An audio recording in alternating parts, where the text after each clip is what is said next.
अब हम आपको आज का सबसे चिंताजनक विश्लेषण दिखाएंगे और इस विश्लेषण को दिखाने से पहले मैं आपको अपना ये मोबाइल फोन दिखाना चाहता हूं। जब आप ये मोबाइल फोन देखते हैं मेरे हाथ में, तो आपके मन में क्या विचार आता है? आप इस फोन को देखकर क्या सोचते हैं? ये फोन क्या है? क्या आपको ये एक हथियार की तरह दिखता है? इस फोन का आविष्कार कम्युनिकेशन के लिए यानी संचार के माध्यम के तौर पर हुआ था, ताकि आप किसी से भी फोन पर बात कर सकें, किसी के साथ भी कनेक्ट कर सकें, सोशल मीडिया का इस्तेमाल कर सकें, इंटरनेट का इस्तेमाल कर सकें, मेल्स का इस्तेमाल कर सकें। यानी कुल मिलाकर ये एक संचार का माध्यम है, कम्युनिकेशन का डिवाइस है। क्या कभी आपने सोचा था कि अब ये अपराध का सबसे बड़ा हथियार बन गया है? अब यही मोबाइल फोन चोरी, डकैती और लूट का सबसे बड़ा हथियार है। यह उतना ही खतरनाक है जितना चाकू, छुरी या बंदूक। अब आपको लूटने के लिए चाकू, छुरी या बंदूक की आवश्यकता नहीं है, बल्कि इसके लिए सिर्फ यह मोबाइल फोन ही काफी है। और अब इस मोबाइल फोन ने एक गन का रूप ले लिया है, जिसके जरिए भारत के लोगों से हर साल हजारों करोड़ रुपए की ठगी और लूट हो रही है और भारत में साइबर क्राइम की बाढ़ आ गई है। Indian cyber crime coordination centre ने अपनी नई रिपोर्ट में बताया है कि भारत में पिछले 3 वर्षों में साइबर अपराध की घटनाओं में लोगों के साथ 10,319 करोड़ रुपए की धोखाधड़ी हुई है। और इसका मतलब यह है कि हमारे देश में हर दिन लोगों को साइबर अपराधों की वजह से लगभग 10 करोड़ रुपए का नुकसान हो रहा है। और यह नुकसान चोरी, लूट और डकैती की घटनाओं में होने वाले नुकसान से जो है ज्यादा है।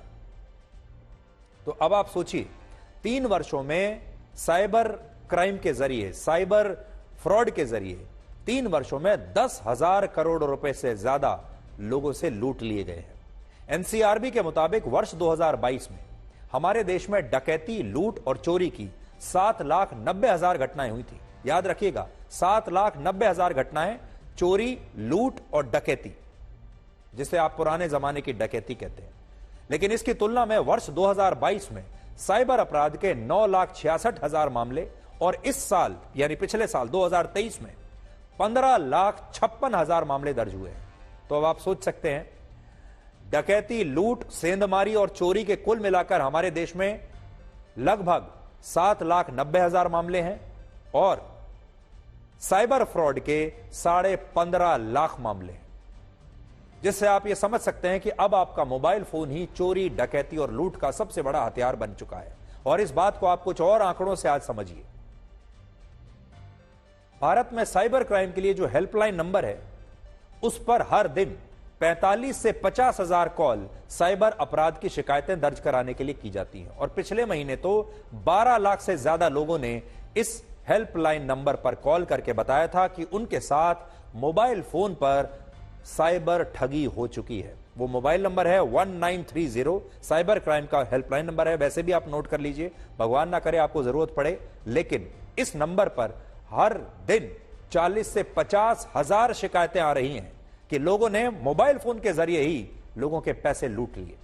आज भारत दुनिया के उन चुनिंदा देशों में शामिल हो गया है जहां सबसे ज्यादा साइबर अपराध हो रहे हैं। और हमारे देश में हर 1 लाख लोगों पर साइबर अपराध के 129 मामले दर्ज हो रहे हैं। ये सिर्फ वो हैं जो दर्ज हो रहे हैं, इससे भी कहीं ज्यादा ऐसे मामले होंगे जो दर्ज नहीं हो रहे, जिन्हें पता ही नहीं है कि कहां जाना है।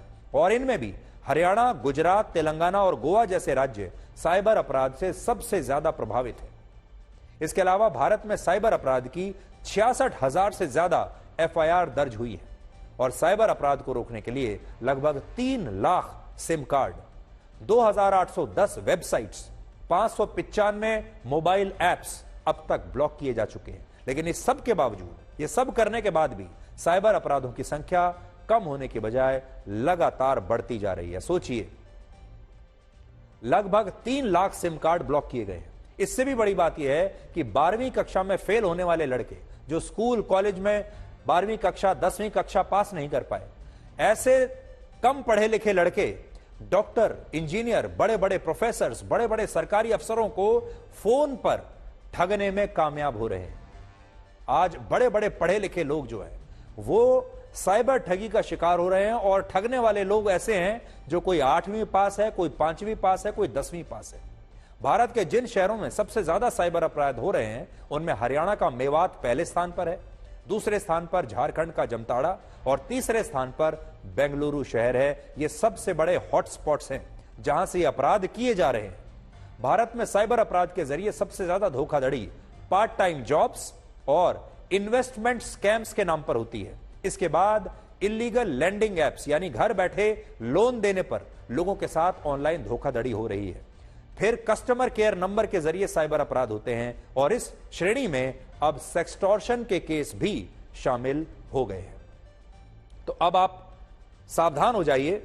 इन्वेस्टमेंट स्कैम या पार्ट टाइम जॉब्स के नाम पर अगर आपके पास कोई भी संदेश आता है तो सावधान हो जाइए, सबसे ज्यादा ठगी उस पर हो रही है। इसके बाद जो लोन देने वाले ऐप्स हैं दूसरे नंबर पर वो हैं, उससे सावधान हो जाइए। फिर आपको कस्टमर केयर सेंटर के नाम पर, कस्टमर केयर नंबर के नाम पर आपको मैसेज आएंगे, सावधान रहिए। फिर आपका अकाउंट टेक ओवर कर लिया गया है या आपके नाम पर किसी और ने अकाउंट खोल लिया है उसके जरिए। और सेक्सटॉर्शन के भी सबसे ज्यादा मामले अब सामने आ रहे हैं। कोई भी लड़की आपको वीडियो कॉल करेगी, आपने जैसे ही फोन उठाया वो आपका स्क्रीनशॉट ले लेंगे और उसके बाद आपको ब्लैकमेल करेंगे। संक्षेप में कहें तो अगर भारत के लोग घर बैठे नौकरी और पैसा कमाने का लालच छोड़ दें तो आधे साइबर अपराध ऐसे ही कम हो जाएंगे। हालांकि साइबर अपराध की घटनाएं किस हद तक जा सकती हैं उसे आप अमेरिका की इस घटना से समझ सकते हैं।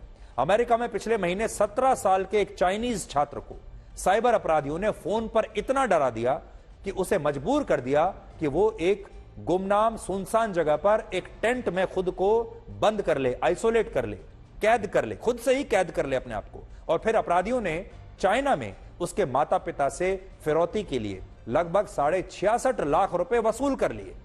यह नए तरह का साइबर क्राइम है जिसमें अपराधी बिना किसी व्यक्ति के पास गए, बिना उसके सामने फिजिकल कांटेक्ट किए, सिर्फ फोन का इस्तेमाल करके उसे इतना डरा देता है और उसका साइबर किडनैपिंग कर लेता है, साइबर अपहरण कर लेता है। और फिर टेक्नोलॉजी के जरिए वो ऐसा दिखाते हैं जैसे वो व्यक्ति वाकई उनके कब्जे में है और उनके परिवार से फिरौती के रूप में पैसा वसूल लेते हैं। हम आगे भी आपको जागरूक करते रहेंगे, लेकिन आखिर में आपको यही कहेंगे, अगर आप आसान लोन का लालच छोड़ दें, अगर आप घर बैठे बिना मेहनत किए पार्ट टाइम जॉब्स का लालच छोड़ दें, अगर आप घर बैठे बिना काम किए रोज पैसे कमाने का लालच छोड़ दें और यह सोच लें कि मैं घर बैठे नहीं काम करके तब पैसा कमाऊंगा, मुझे लोन चाहिए लेकिन सही बैंक से लोन चाहिए, तो आपके आधे साइबर क्राइम और आपकी आधी ठगी तो उसी दिन बंद हो जाएगी। असल में ये सारे लोग आपके लालच का और आपके आलस्य का फायदा उठाते हैं।